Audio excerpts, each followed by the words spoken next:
La parole est à Nicolas Dupont-Aignan. Oui, Monsieur le Président, merci. Une question pour Monsieur le Premier ministre ou Monsieur le ministre des Affaires étrangères. Le 16 mai 2007, le Président de la République, lorsqu'il est entré en fonction, a dit « Le peuple français ne veut pas que l'on décide à sa place, le peuple français ne veut pas que l'on pense à sa place. » Aussi, je voudrais savoir pourquoi aujourd'hui, le chef de l'État, votre gouvernement, une partie de l'hémicycle à droite comme à gauche, veulent en matière européenne penser à la place des Français et veulent, pour le traité de Lisbonne dont nous avons parlé tout à l'heure, décider à la place du peuple français. En un mot, pourquoi le président de la République n'organise-t-il pas un référendum sur le traité de Lisbonne qu'il signera demain? Je le sais, vous répondez à chaque fois que lors de la campagne présidentielle, Nicolas Sarkozy a promis un mini-traité ratifié par voie parlementaire. Mais ne nous disons-nous la vérité entre nous. Voilà, aujourd'hui, si vous avez compté, eh bien, vous êtes rendu compte qu'il y avait 11 questions au lieu de 10, c'est-à-dire une de plus que d'habitude.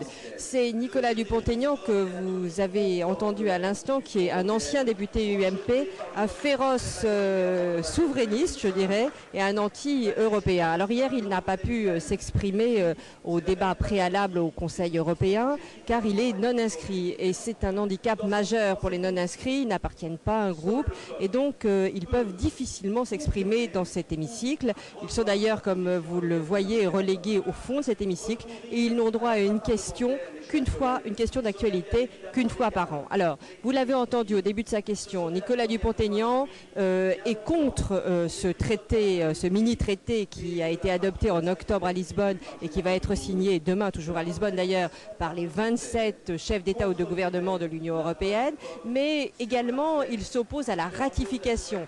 C'est une ratification qui va se faire par les parlementaires et non pas par référendum. Et il n'est pas le seul d'ailleurs, parce que ce matin, sachez que 72 parlementaires de gauche se sont réunis ici même à l'Assemblée nationale pour réclamer eux aussi un référendum. Alors, ce sont pour la majorité des partisans du non. Mais il faut savoir qu'ils n'hésitent pas à mêler leur voix à celle des souverainistes de droite. C'est ainsi que le 2 décembre, on a vu côte à côte Nicolas Dupont-Aignan et Jean-Pierre Chevènement. Alors, ils réclament donc tous que les Français soient consultés sur ce référendum. Mais la réponse du gouvernement, elle est simple.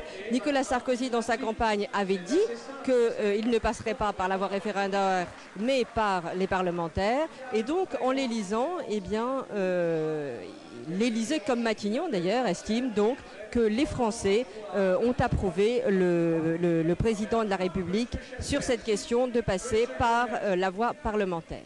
Voilà, cette séance de questions est maintenant terminée. Je vous donne rendez-vous mardi prochain pour une nouvelle séance de questions, bien sûr, à l'Assemblée nationale. Mais n'oubliez pas que demain, jeudi, il y a des questions au Sénat qui sont présentées par Daniel Sportiello.